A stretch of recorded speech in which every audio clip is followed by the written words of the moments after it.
porque são empresas distintas, embora pertencentes ao mesmo grupo econômico. Então, é viável que, em relação à empresa solidária, o processo prossiga na Justiça do Trabalho, porque esta empresa responsável solidária ela não quebrou. Tem personalidade jurídica própria. Tem personalidade jurídica naquela própria. ideia do artigo 2º, parágrafo 2º da CLT. Exatamente. Mas eu posso, como o professor Galia colocou, fazer uma interpretação de que o grupo econômico eu tenho um empregador uno. E se quebrou, então, uma das empresas pertencente ao grupo, quebrou o grupo como um todo. Eu acho um pouco difícil esse raciocínio, mas eu não quero dizer que ele não é possível. Possível vai depender de uma argumentação. Eu acho que o caminho mais razoável aqui é que a empresa que não quebrou, responsável solidária, segue o trâmite normal na Justiça do Trabalho. Mas vamos deixar aqui uma porta aberta para esse raciocínio, não vamos aqui fechar a questão, porque pode alguém ter interpretado que grupo econômico, empregador uno, quebrou o grupo como um todo. Acho mais difícil, mas não dá para se descartar por completo essa possibilidade, né, professor Galia? Até por aquele entendimento que a gente vem desenvolvendo em aula da Emenda Constitucional 45 e a alteração da competência material da Justiça do Trabalho, a gente vem desenvolvendo essa ideia, né, de que a Justiça do Trabalho ampliou a competência dela após a Emenda Constitucional número 45. Né? Mas aqui, como envolvia também, após a sentença em primeiro grau, né, envolvia também a execução, fica mais complicado adotar uma única resposta como correta, né? Acho um pouco de cautela para nós também, que estamos comentando a prova, é necessário. Né? Nós não sabemos como essa banca foi composta, né? Sem dúvida. Quem são as pessoas que elaboraram a prova e qual o entendimento dessas pessoas. Então, eu sempre acho que um pouquinho de cautela é satisfatória, né? E acho que nisso nós conseguimos, nos nossos comentários em conjunto, chegar a essas conclusões mais cautelosas. Nós estamos tentando aqui traçar nortes, né? Não traçar respostas definitivas. Não é esse o nosso objetivo, né? Tentando, até porque amanhã, depois, poderão surgir aí outros raciocínios e que podem estar ou não corretos, né? E aí a gente nós iremos analisar, de acordo com até alguns alunos que podem ter respondido de uma forma diversa, e poderemos chegar a uma conclusão distinta. Eu vou comentar a questão 2, então, para a gente começar o comentário da questão 2. A questão 2 trazia um caso de um trabalhador, de um empregado, que foi, então, despedido por justa causa e pela alegação de improbidade, né, que é ataque ao patrimônio do empregador, geralmente ligado a furto, né, no âmbito da empresa. O empregado desonesto. Desonesto, improbo. Né? E nessa situação, ele foi, então, acusado pelo empregador de ter furtado o notebook da empresa. Né? Nesse sentido, também, indica a questão que, algum tempo depois, né, o empregador teria, então, aberto inquérito judicial para apuração de falta grave contra esse empregado. Né? A questão trazia... Não, ele registrou um boletim de ocorrência, um inquérito policial. Desculpem, isso. Foi aberto inquérito policial. Isso, ele fez um registro policial, isso. Né, registrou um boletim de ocorrência, né, foi aberto inquérito policial, foi encaminhado ao Ministério Público Estadual. Esse empregado veio a ser denunciado pelo promotor público e até posteriormente, no desenrolar do processo criminal, ele foi julgado e foi absolvido da condenação relativa ao suposto desvio do computador, né? Exatamente, desculpem, não era inquérito judicial, que é uma ação, mas sim inquérito policial. Né?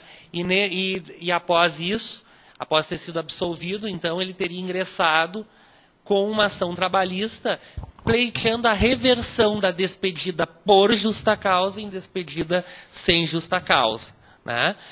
Feito algum tempo depois, lá em 14 de fevereiro de 2010, quando a data da dispensa dele, né, foi em 12 de dezembro de 2003. 12 de dezembro de 2003 ele foi dispensado e ele teria, então, ingressado com essa ação em 14 de fevereiro de 2010. Então, o problema envolvia uma questão de prescrição do direito de ação dentro de uma demanda trabalhista, trazendo junto aquela questão se haveria alguma causa suspensiva ou interruptiva desse prazo prescricional, né?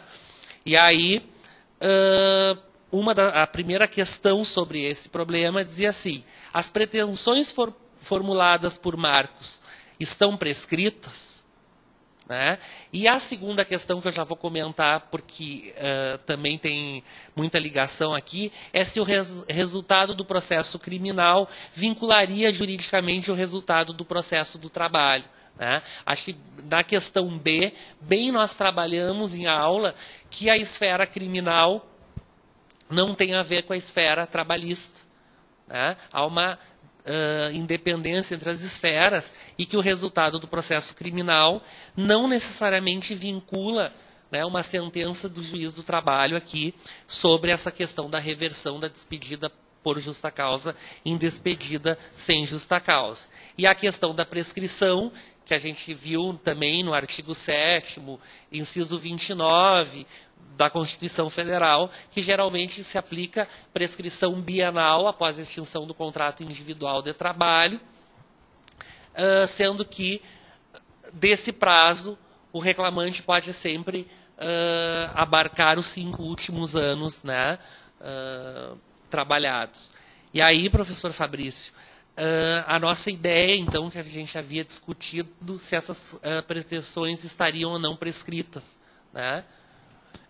Eu acho, até no debate que nós fizemos com o professor Galia, que as pretensões estão prescritas. Quer dizer, o fato do empregador ter adotado providências na esfera criminal, ter registrado o boletim de ocorrência, o promotor público ter efetuado a denúncia, o juiz de direito recebe a denúncia, ele é processado, isso não tem o condão de interromper ou suspender o prazo bienal do direito de ação, constitucionalmente previsto. Então, o que acontece?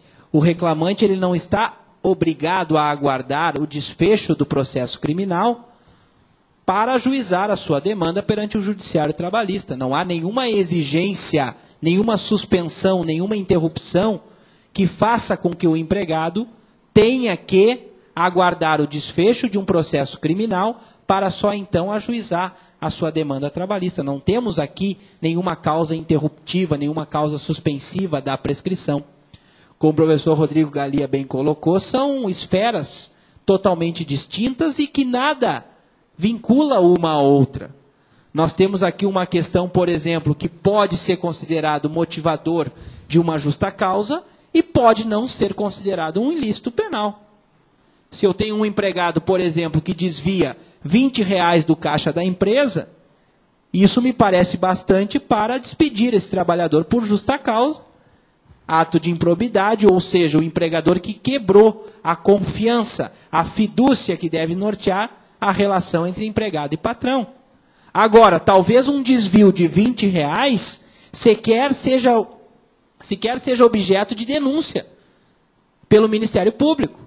Porque poderia entrar lá nas esferas, nos domínios do direito penal, no chamado princípio da bagatela, o princípio da insignificância.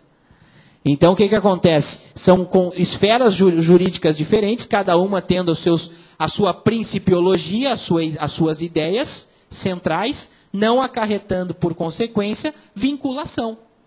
Portanto, fechando no meu entendimento, aqui o professor Galia também, as pretensões estariam, sim, fulminadas pela prescrição nuclear, pela prescrição do direito de ação, que norteia aí o direito do trabalho, e o processo criminal, né, não vincula, né, não há vinculação, porque são, né, instâncias e esferas judiciais totalmente distintas. Me parece até aqui uma tendência, então, da banca, né, de tentar colocar uma situação de inquérito policial para confundir o candidato com o inquérito judicial, né, na tentativa de fazer a vinculação com o inquérito judicial para apuração de falta grave, e aí sim ficar na dependência, se fosse inquérito judicial, né, do resultado do inquérito.